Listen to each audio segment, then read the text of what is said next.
next one. This was kind of interesting. The MVP odds are out. Patrick Mahomes is the favorite at plus 650. Interestingly enough, Trey Lance is plus 3,500, which essentially means 35-1. Brock Purdy, on the other hand, is plus 7,500 to win the MVP. That's 75-1. In reading a little bit about the article, obviously about this, a lot of it references the fact that, Purdy's not healthy, so on and so forth. But the other conclusion that was arrived at in this piece was that Trey Lance may have, in the minds of the gambling public, a higher ceiling than Brock Purdy. Do you believe that that's the case?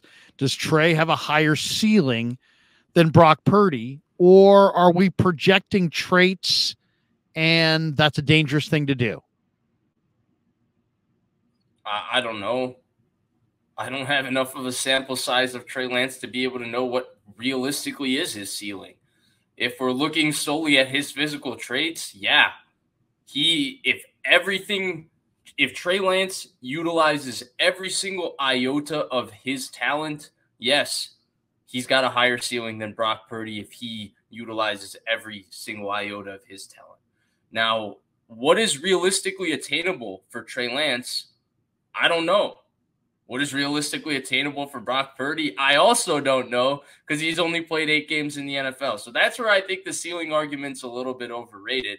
Because, sure, Trey Lance is definitely physically the more talented player. But, I think sometimes ceiling gets projected in a way that isn't actually realistically attainable. Jake Locker was a high ceiling guy for a while. He still has a high ceiling, but Sam Darnold, another great example. Sam Darnold has a high ceiling as well. Do you think that Sam Darnold realizing every part of his physical talent is really realistic at this point in his career? I would say no. So I think it's pretty complicated, but definitely if Trey Lance is able to realize every part of his talent, if he is that kind of football player, for sure he has a higher ceiling. He has a higher ceiling than a lot of guys playing quarterback in the NFL. He's that talented.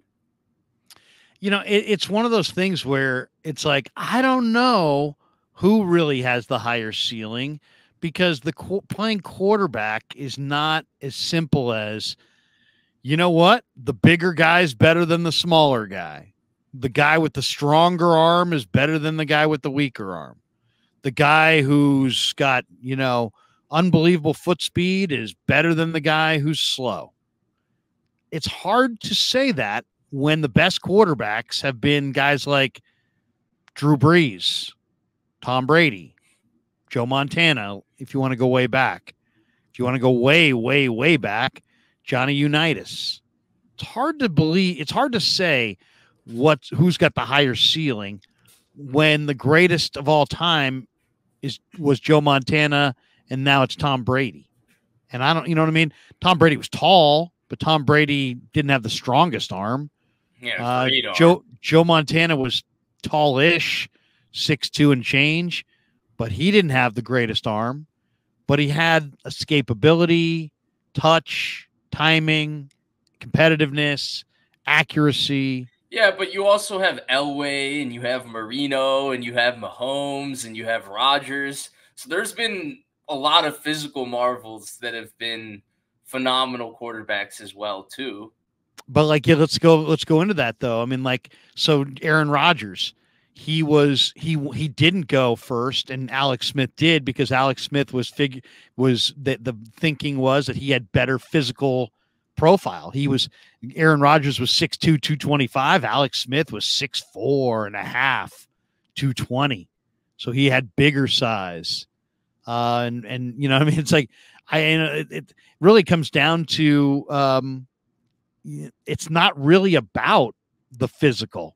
It's so much more about your machine, the machine that you have, that makes your decisions, that gets the ball out on time, how well you play. It's like, is Mahomes the biggest and the strongest? Not really. Herbert's bigger. You could probably make an argument there's lots of guys who are stronger, but he's the best. right? Pretty I would big. say Josh Allen is bigger and stronger than Mahomes, but Mahomes is better. You know what I mean? So it's one of those things where I agree that Trey's got a great skill set, but a higher ceiling, I think that has to come down to how well he plays the position. And at this point, it's all speculative. But I think it is interesting. Obviously, the gambling public feels that Trey has a higher ceiling than Brock, or 35-1 as opposed to 75-1 is more about Brock and this injury, and that there's a lot of skepticism whether Brock will come back from it, the same, will he be diminished? I think there's probably a lot of speculation. I have a different outlook on it. I think those odds kind of just scream that the gambling public is just high on the 49ers.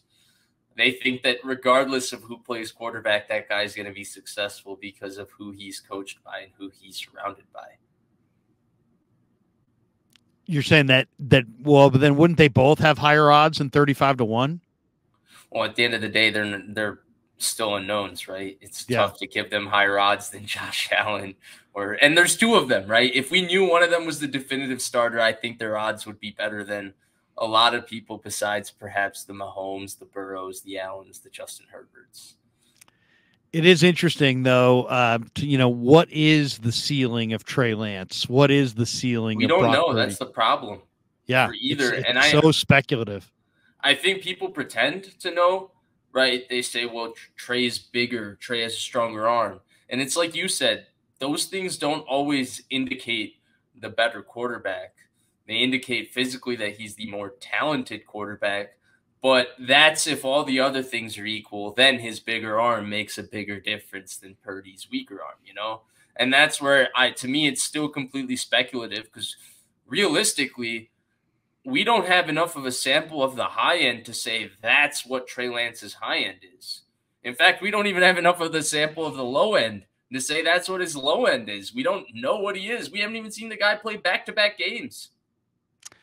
I will say this. If you go watch my interview that I did last week with Spencer Wagee, who was his teammate at North Dakota State, he was glowing in his praise of Trey. Now, granted, they're buddies, they're former college teammates, but he's like, man, wait until you see this guy get healthy. I mean, that's awesome. Yeah. He's like, wait until you see this guy get healthy. Some of the things that this guy can do are incredible. He also kind of said that, hey, look, Trey's a great dude who's already texted him about, hey, you're signed as an undrafted free agent. And he's like, he was at our spring practice. He's like, he's the exact same guy today as I remember when I saw him when I was a freshman. Even though he's played in the NFL 3 years and he's at our local, he's at our spring game in Fargo. He's not big leaguing anybody. He's like the same guy he always was. And to me, that goes a great distance as well, as to tell you a little bit of a glimpse into the person of Trey Lance, as opposed to just, the hype or whatever people are saying or arguing.